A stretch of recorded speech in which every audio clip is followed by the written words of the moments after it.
Hey guys, welcome to Style Class, and we're doing this from St. Simon's, from the Island store, and I'm here with the Island team of stylists. And what we're going to do for today's Style Class is we're going to take a deep dive into the Creative Pragmatist principles. So if you got your book, you guys can get it out and follow along. I'm sure that will go over well for any of you in an office right now. But later on, what we're going to do is we will populate a lot of these ideas further on our Substack. So a lot of you guys a while ago told me that you were kind of frustrated, right? Trying to get your arms around all things CP because like Instagram stories, they go away. And then the website, like that's a place to really be able to dive in and shop, but not a place to really navigate principles and really understand the concepts. So what we've done is on Substack, we have created the Creative Pragmatist, and under that umbrella, you'll find things like the Rough Draft, which is where I've been talking a lot about the mindset. You'll find Tibby Eats, where we do reviews of our favorite places around the world, and you'll find Stella's Insider Report talking about different trends. So all things CP live there, and it's an important place to be able to go because as many of you guys know, we only printed 3,000 of these books. We had them hand-bound in Italy, and they're gone, and we can't just jump back into production of it. I want to make sure that the next iteration is really additive and interesting for you guys. So what we're going to do is we're going to talk about the current items in the spring collection, and we're going to relate it to the principles of the Creative Pragmatist. And one of the reasons why this got brought up with a bit of sense of urgency is last week I had posted this really beautiful picture of Raffia. If any of you guys know her, Raffia is really, really chic. And I had commented in her picture how she was wearing all these great Ring 3 colors. And Ring 3 is the third, do you guys have a little sticker around? Yeah. It's the third color ring that are those colors that are impossible to really just describe flat out. If you've got 3 people in a room, 3 of you would disagree on what the color name is. And when I posted the picture of Raffia, what a lot of you guys said is, well, I don't think it's about the Ring 3 colors. I think it's because she used these really weird proportions. And someone else wrote and said, no, it's about the irony of all the jewelry. And someone else wrote and said, no, it's because she mixed like really classic elements with modern elements. The answer is all of you guys are correct. It's a combination of all of the above. And really what Raffia does is she incorporates all those principles of creative pragmatism. And creative pragmatism, these weren't like principles designed to create a set of rules. I hate rules. I really do. If you find yourself following rules, that's exactly the time you kind of want to question them and debunk them maybe. But what I found was that the principles came about over time by really living and feeling in my clothing and really figuring out, when did I feel my best? When did I feel off? When were things right or wrong? And then kind of stepping back and figuring out what were the common denominators there that led me to feel that way. So the principles are really a lineup of all of the common denominators. And what we also find is that those common denominators, that they come together in a way that when I outline them, they make you think, okay, this makes sense for me, but it's not a rule. So it makes sense for you if it makes sense for you, and if it doesn't make sense for you, it doesn't make sense for you. So what I mean by that is we're going to start with one of the first principles in the book, and that is about finding your adjectives. And a lot of you guys, if you are creative pragmatists, and a reminder, a creative pragmatist is someone who is really feels better when they are feeling balanced, when they are straddling in between creativity and pragmatism. And so you'll know that in the book, we have the CP scale here.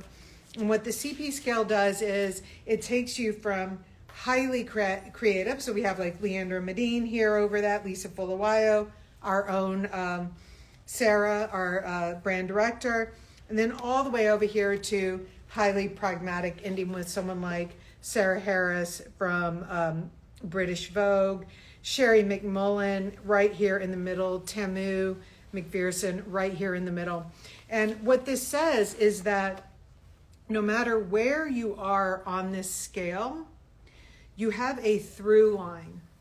All of these women have a certain through line that makes their DNA is quite similar, but it doesn't make them clones of each other at all.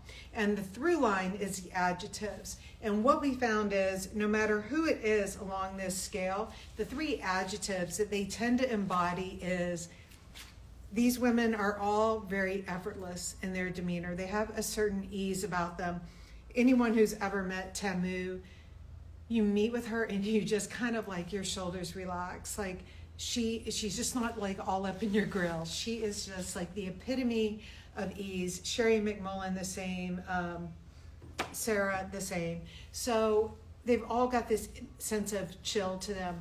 But then they've got this sense of modernity. There is no idea meeting with them that they are stuck in the past by any means. Like these are people who are very curious in their thought. They're always pushing forward. They're game for experimenting with anything. So a high sense of modernity. And then they also, something's very familiar about them. There's a sense of classic, a sense of heritage to them. And by heritage also, I don't mean like, the New England house or anything. I mean that there is a sense of real respect for craftsmanship, for workmanship, for what goes into things, okay? So chill, modern, and classic, CMC, those are the three adjectives that tend to imbue the person and they tend to imbue the clothing. So when you are trying things on, when you are looking at buying something new, CMC is one of the key elements that you are going to be checking out to see if an item works for you. So when we talk in the book about without fails, those are the items that no matter what, they just tend to work for us every single time. And to call them a basic would be a real misnomer because they are really the items that embody CMC, meaning that you can wear them as a basic anytime, but they never make you feel basic. So here in our fundamentals, for instance, one thing we have here is like the oversized vest. So you can see like this vest, it's very chill, right? It's super eased out, but it's very modern at the same time. And then it's a classic, right? Like it's tropical wool, it's a vest. So when something perfectly embodies these three elements, you know that it is going to work like mad in your closet. And even with what I'm wearing here, you'll see this is one of our sweatshirt bodies in the collection. And this really embodies like it's chill, right? It's a sweatshirt, so obviously. And it's quite classic, right? Like the neckline, it's quite classic. And then I think it's very super modern, right? It like comes in at the waist here. You've got this.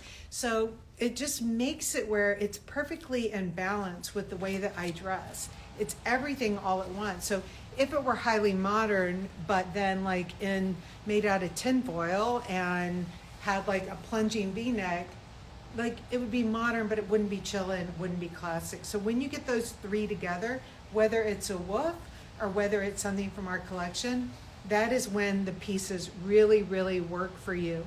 And when you guys took a deep dive into the elements that like Ramya was wearing, each one of her elements individually embodied those three things. And then I'm wearing, this is the Winslow pant, right? Yeah, so this is a Winslow pant. This is in the Italian Sporty nylon. And you guys, this is that nylon that has a bit of shine to it. I'm wearing the size small and I'm wearing the shorter length. A lot of times I like the longer length, but in this pant, I prefer the shorter just because with the elastic waist, I can let it sit down quite low and get a different feeling from it however I want to work it. This has got the snaps in the back, so you can snap it up, but this is like just the perfect pant for me.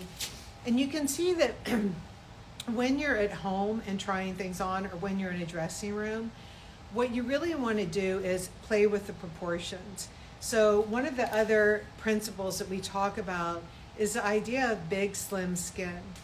And big, slim skin is the notion of creating different shapes on the body, circular shapes, triangular shapes. Like if you saw a picture of me, you could be able to draw a triangle, you could draw a square, you could draw an oval.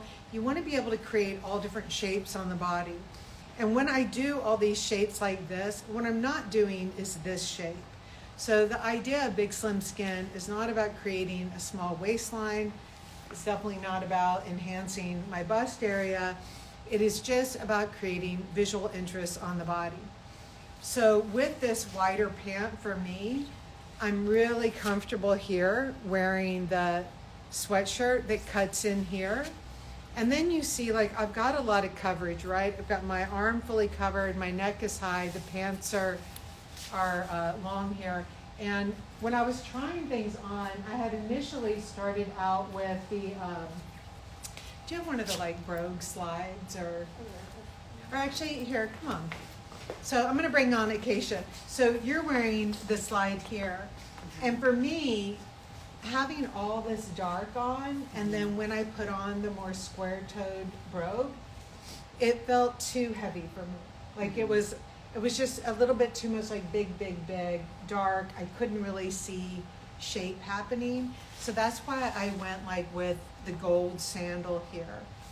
But you're wearing this with, you've got bigger here, right? Mm-hmm. And bigger. But with this lighter here, it's kind of breaking up my eye and making it not feel so heavy. How do you feel about it? Go for it. Like, I don't want to put words in your mouth, but what were you thinking when you put this together? Well, preparing my active. Wait, what does your earrings say? Inappropriately, they say fuck. I fucking love that. That's amazing. Okay, anyways, sorry, side note. Okay, I love that. All right, go. Like, I try to do things that are really chill. Yeah. Especially being that I have to get up, make breakfast and lunch for my 3-year-old son for preschool. Yeah. So mint is one of those new colorways that like I've just have grown into since we've introduced it in the collections. Yeah. And I found that I love the Oliver cotton. Yeah. Because the weather here is kind of finicky. Yeah. So I've been noticing like I want something that'll be a good additive, like a layer where I could delayer throughout the day, but also use it for work. And I just love this trusty denim, like the Sipji. Yeah. But back when I was thinking of shoes, I was kind of struggling this morning, if I'm gonna be honest. Because it's weird weather. Yeah. Because it's like the high today is like 60 or 55. Like it's chilly out. Yeah.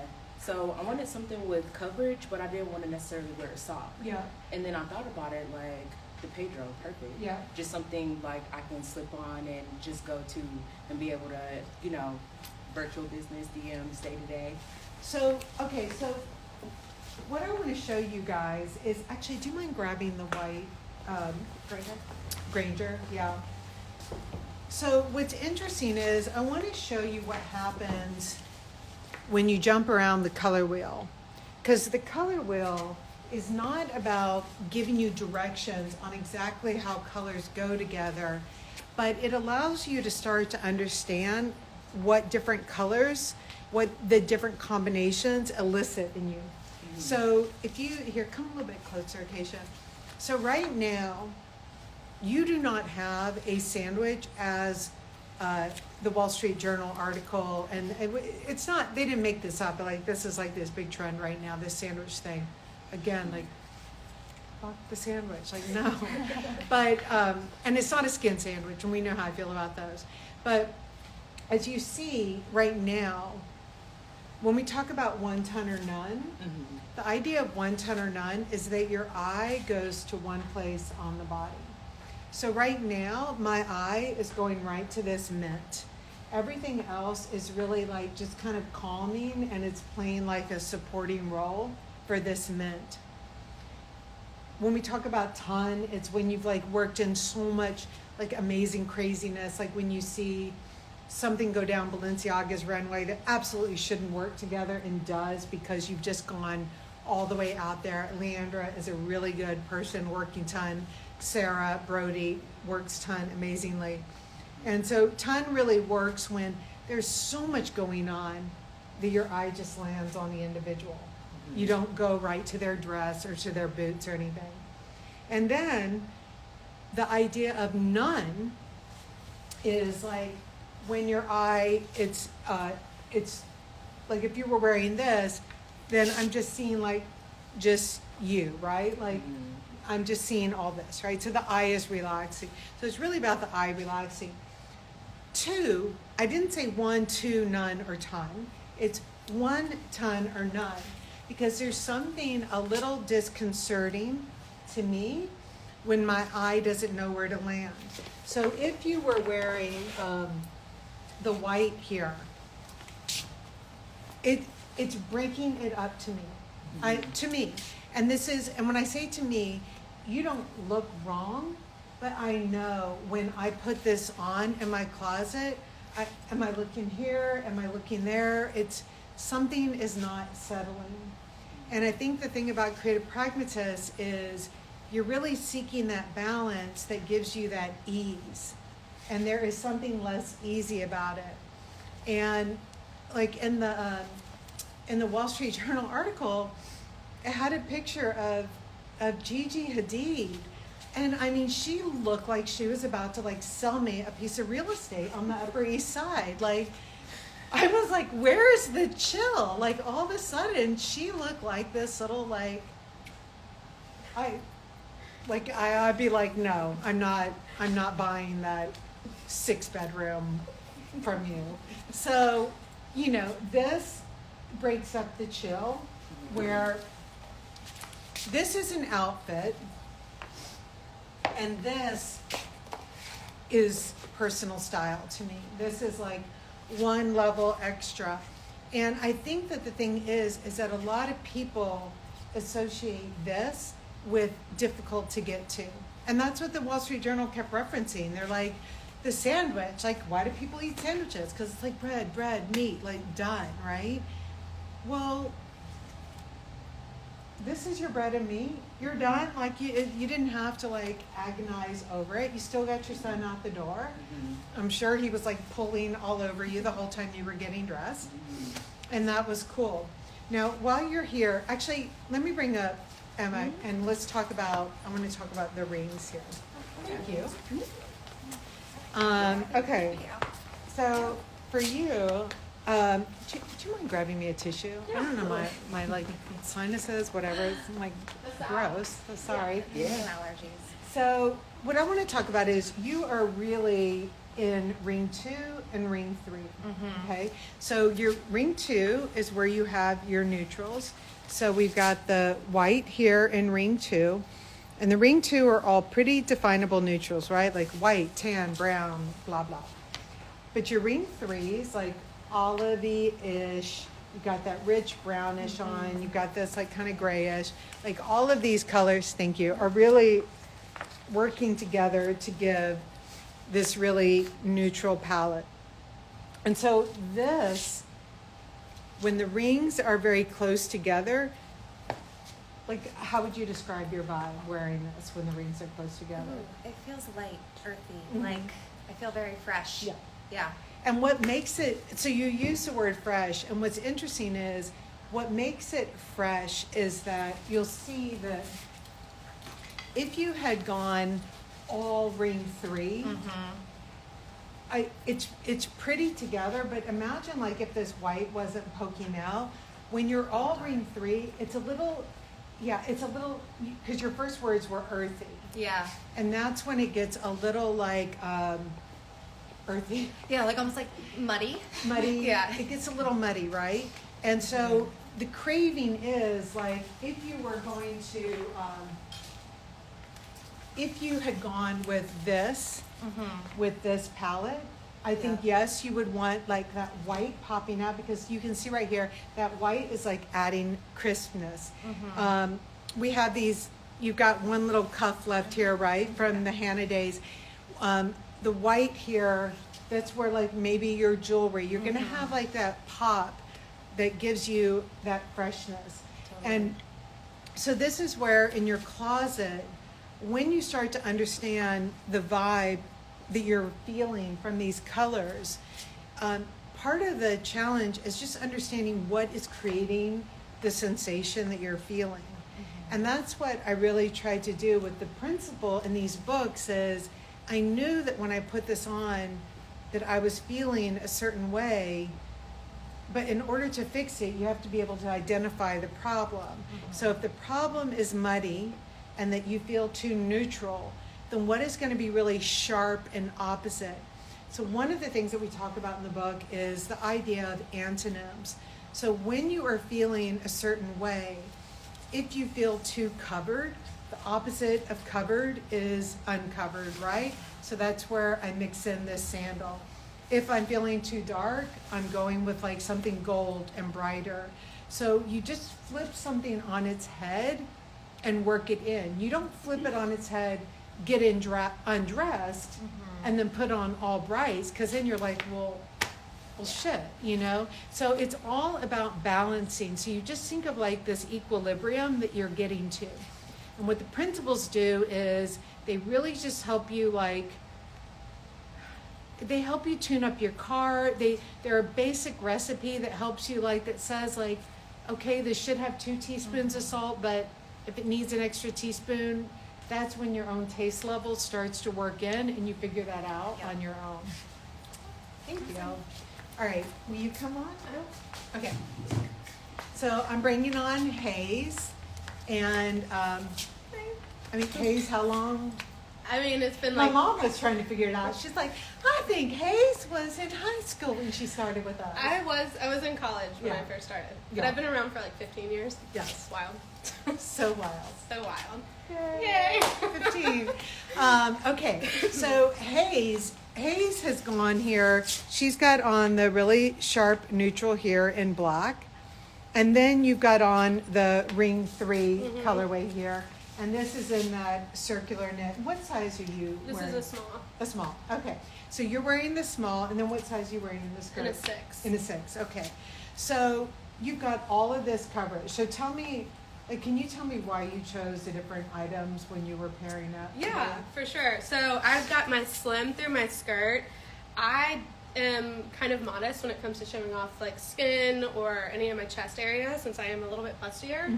So I tend to try to have some kind of shape through here, which is where I get my slim through here. And then my skin is showing, obviously with my sleeves being pushed up, and then through the sandal itself. I like to feel like myself while still feeling very chill. And as we mentioned earlier, the weather today is a little bit cooler. I'm in the mindset already of spring. So for me, I wanted to just make sure that I still incorporated some more of the springier colors, but I still wanted to feel that I wasn't overpowering myself with trying to force into the spring weather. Yeah. So that's why having a little bit more coverage was smart for me today. Yeah, that's Stella's working on an insider report right now that is really talking about this strange weather. Yeah. And really, when you're waking up to snowflakes and you're ending the day with the sun beating down, which is what's been happening in New York, you really want to figure this out. And you want to figure it out, number one, because it's nice to feel like you are always living in your personal style.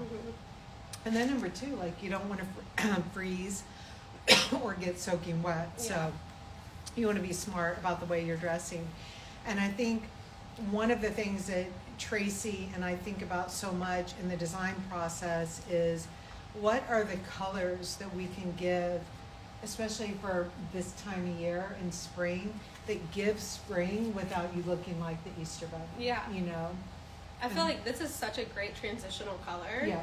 And it's muted, so it still has that kind of feel of being in the cooler weather. Yeah. But it has enough of the gray and the green undertones to where I feel like I'm fresh. I feel like a fresh spring color. And that's what's good about the ring 3 colors. If you come a little bit closer, what the ring 3 does, because of the undertones that Hayes just mentioned, is they play so well with the brights. So do you mind grabbing me that yellow shirt? So if I've got the red up next to this plays in such an interesting way, and it's in a much more curious way than if this was a true neutral. Yes. Right? It just gives a different level of depth. So you can see how that all works together. or if you went with something that's more of a pastel. And here, this would maybe be like, if you were out, it might be like More of a yellow yeah. purse or something, like an Yeah. accessory. And so what's nice is if you were in your closet and you were going out somewhere and you had this on and you're like, you know what, I just want to feel like one more level summery, then this is where you know that like any of the accessories in those ring 4 colorways are going to give you that vibe. But it's going to do it in a way that is really smoothing. And by that, I mean a lot of people, we know that when you are investing in your wardrobe, you're starting out, most people invest very heavily in rings 1 and 2. And then they step back in their closet and they're like, holy shit, I've got all ring 1 and 2 here. And now all of a sudden, I got to get some brights in. And so then you invest in your brights. And then your closet is like so intense. Yeah, it's weird. You don't have those transitional easy colors to pair back. You don't. And it's like, it's either like very 80s vibe or, or it's very sharp. And there's a moment for that. And there's times when you want that sharpness. But then there's other times where you just want it to calm the fuck down. And so that's what the ring 3 does, is getting those little bit of ring 3 elements in. This is the Giselle knit here in the ring 3. Like any of these ring 3 guys start to just really, if I was wearing this here, like it just gives another layer of depth. And I know that I use that word a lot, but I think that when, for me, I think when I was trying to understand my style, achieving this depth it was really like the unicorn. It was really like the hardest thing to really nail down. And it was one of the things that when I saw someone whose style I really appreciated, that was like that certain je ne sais quoi that they got so right, that I was like trying to put my finger on and I couldn't. And then it's because people come up with these like little rules to have you fall into, but these rules on their own don't help you really fundamentally understand what makes the groundwork for you to build your own personal style against. So those are the things that we really, really drill down on in the book here. Because I think this is infinitely more interesting than, well, like I would love this with a red sweater around it, but it would just be a different, I'm trying to be like at a football game in Georgia, but that was for sure. But anyways, why don't you come up, Darian? All right. So Darian, tell us what you're wearing. Okay. Hey everyone. I'm wearing our tuck jeans in the vintage black. These jeans they're relaxed, but they're not sculpted like a said jean. So that's where I want to get that slim kind of element because it's straight. And then I'm getting my bag up here from my Angora bomber and then my terry polo. And then same with you. I just put on the Julia sandals. And I didn't wear any jewelry today, but I thought the little bling kind of adds a little. Okay, so, I mean, because that was really intentional, right? Like, and so you probably felt like you got on this gray and the black. You were probably craving something with like a little some friction, exactly, right? The good friction, and so you went with the bling on the sandal. So when you're going with the bling, like that's where even something for me, I was thinking like just this alone would like give me another level of interest. Wearing all this black together, I think is why I went with the gold on the sandal. And the idea is that when you can really suss out what it is that will just like take something to that different place for you, that works perfect. So when we talk about the antonyms, if you felt that maybe it was a little more serious, right? Like it's March, it's springtime coming. If you felt a little more serious, then putting in that bling and that bit of irony. Exactly, Shook it balances out. So I know that we're pretty much sold out online of the terry cloth shirt here. Yeah, but you've got them here. Let me grab that real quick. So this is the, do you guys have, We have extra small, and large. okay. So they've got, oh yeah, so you have some good ones here. So this is available here, and so afterwards, if you just comment in the comments feed, then one of the stylists will get back to you. And I want to make some announcements too on the shoes. So we are going to be getting back in some of the Bernice, named after my amazing grandmother. We will be getting back in some of the Bernice sandals in gold. The other sandals in the collection, when we do the collection, we try and gauge the right amount to order. They're all made in Italy. So they'll be done when they're done. And I'm already designing into spring 25. So you will have good new options in a year for the sandals. And we also have a good amount of the gold Yeah, here. Yeah. So if you're looking for a gold, just let us know and we can check on those too. Okay, so they'll let you know. If you also go online and you don't see your size, sign up for Notify Me when available, because right now we are putting the order in with Italy and we want to make sure that we get the numbers right here, because I know it's some of us big beat people that have bought them all up. But they don't run big. I'm wearing a 40 and I could easily wear a 39.5 as well in these.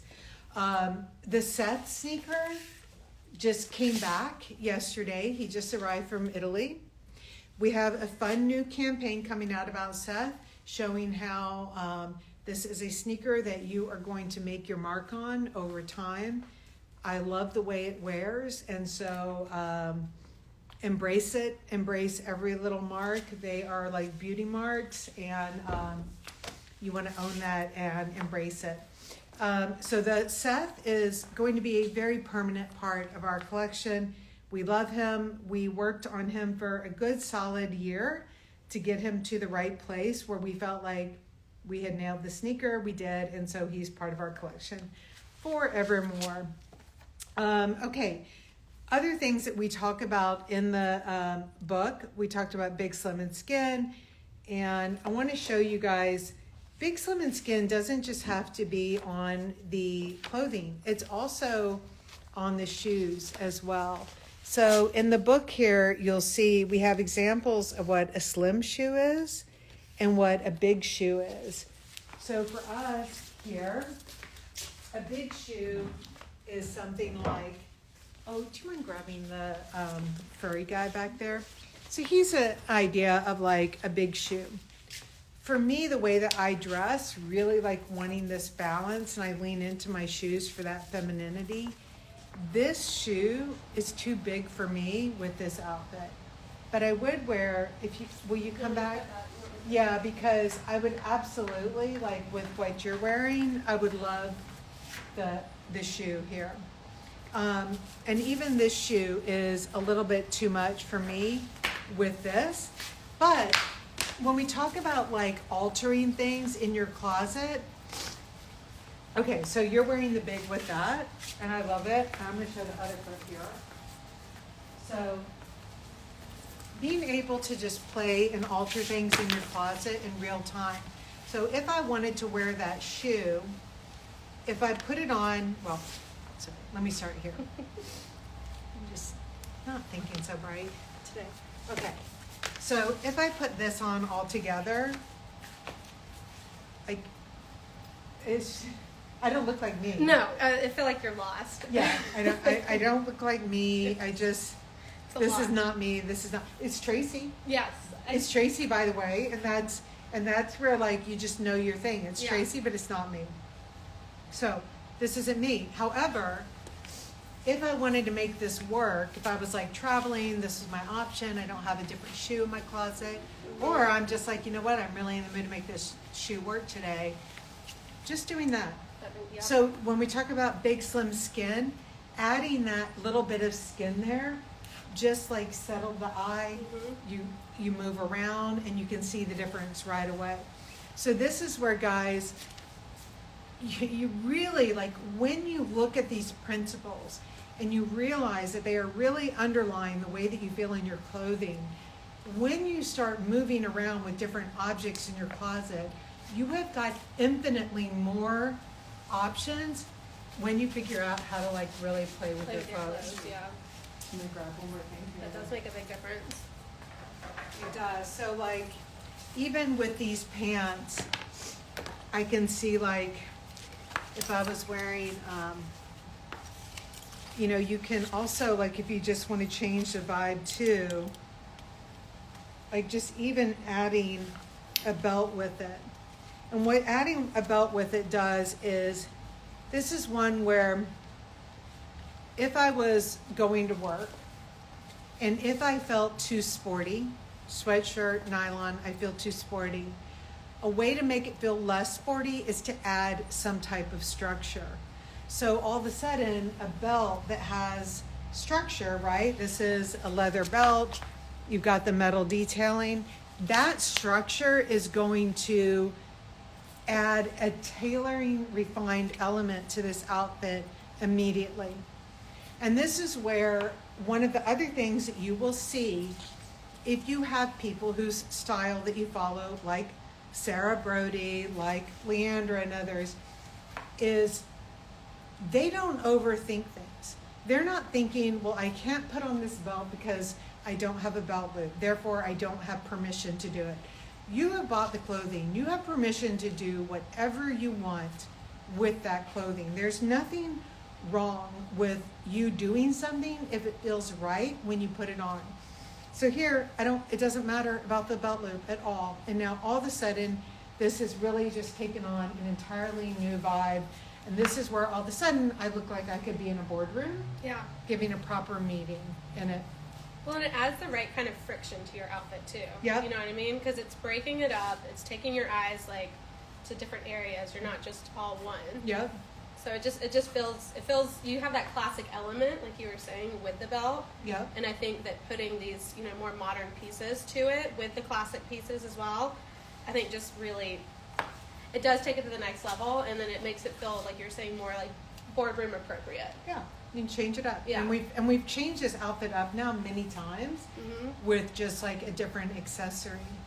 And this reminds me, I had a really good meeting the other day, and the very smart person asked me, they said, how do you think what's the course that people use to learn how to defend their ideas and feel more confident in themselves? And I find that every time, whether it's a colleague or whether it's just anyone that I'm helping out in a dressing room, that you feel infinitely more confident when you can defend your reason for having done something, when there is a rationale behind it that makes sense to you.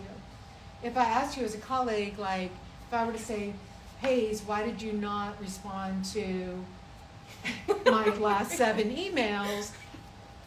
You would get all nervous unless you were like, oh, did you not realize I'd been Doing X, Y, out and of the Z. country, Yeah. right? So if you're out of the country, sure, you're like, Amy, I've been out of the country. Right.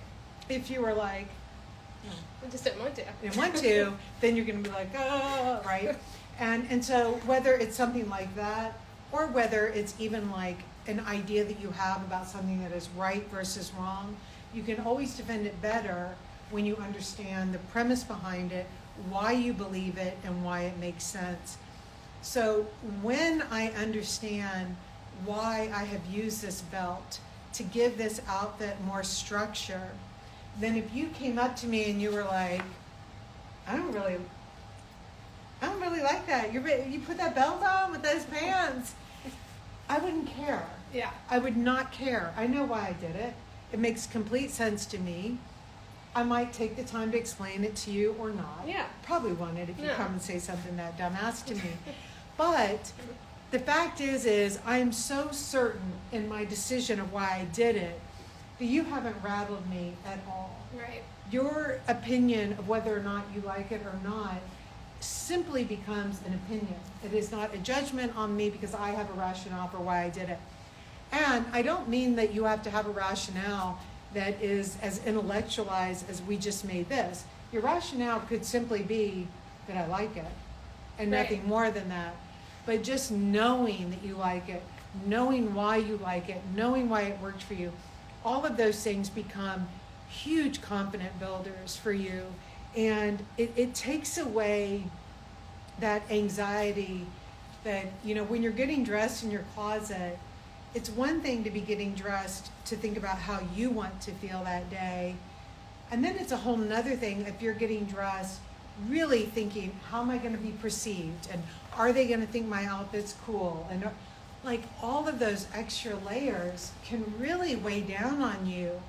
And I think it does make a lot of people just say like, fuck it, I can't, like, Well, and I that's, just want to crawl into myself. as I'm sure you feel the same way. When I go into my closet, if I'm feeling a certain way for the day and I already know mentally where I am for the day, I'm not going to go for the items that might be something I might question if I'm feeling a little off for the day. I'm going to go with what makes sense to me. Yeah. You know, confidence is key for every aspect of your life. Yeah, it really is. And so, you know, when people talk about the reason why clothing is important, to me, I just want to reframe that. To me, personal style is really important. And personal style is really important because it's our visual. It's how we communicate. You only have your visuals, your words, and your actions. Mm-hmm. So it's fully a third of your communication tools is wrapped up in your visuals. And the visuals are speaking to those around you, but they're really speaking to you. Mm-hmm. And so it's very tied up in how you feel. And so when you understand the principles that kind of really are providing the backbone to how you feel, you can manipulate so much in your closet. And what it does, importantly, is it gets you out of this like cycle of buying outfits and outfits. And going back to Gigi Hadid, she was in an outfit. It was an outfit. Even Michelle, I'm not sure how to pronounce her last name, Yeo, she won for Actress Award last year, and she was wearing at the Oscars, she was wearing this, Demna at Balenciaga had made this dress using like 3 vintage couture dresses chopped together. She looked insane. She had this black glove on, her watch, like she looked insane. The Wall Street Journal had this picture of her wearing like this apricot and this tan and then an apricot bag and apricot shoes. And I was like, Balenciaga, chic, like what the, and then again, Upper East Side Realtor. I was like, who are you? And so it's not about creating outfit. I want to believe that Michelle was that woman who walked out on the stage just so freaking like chill and modern, and it was like classic at the same. It was insane, and that she was not, you know, that, and so that was an outfit. So when you release yourself of creating outfits, when you think about it more as your style, you can do so much more with so much less. You'll get yourself out of that horrible cycle of just outfit, outfit, outfit, outfit. You don't need to have like 90 outfits on your wall. Put a few of them on your wall. It kind of triggers your ideas. Yeah. I love having, you know, going through my scroll every now and then. I'm like, oh yeah, Sarah wore this, or I mean, you wore something the other day that I'm like, I'm going to totally copy what she wore. I love seeing what you guys, the roundup of what the stylists wore every Sunday, because I get like new ideas from it. But it's just ideas, and then you're thinking, how am I going to put that to work for me? So anyways, I hope this was a good review. I didn't show you guys as much clothing as I intended to, but I think we covered a lot of the principles. And if you will check out the Creative Pragmatist on Substack, we are going to have that heavily populated now so that you can see like how those big slim skin items play out, how 1 ton or none, all of this kind of plays out in a way that will be helpful for you. See, even right now, that's why I was saying I was going crazy when we didn't have the camera on me earlier, because like I want to readjust this, like let it hang down low. Anyways, good to see you guys. I will be back in the office next week, and then we've got crazy travel again. But please, anything that you're interested in, put it in the comments, and then one of the stylists will jump into the feed and let you know if it's available or give you more deets on it. And then Substack is where you're gonna find a lot more information going forward. You guys, it's a good read, so enjoy. All right, bye. Bye.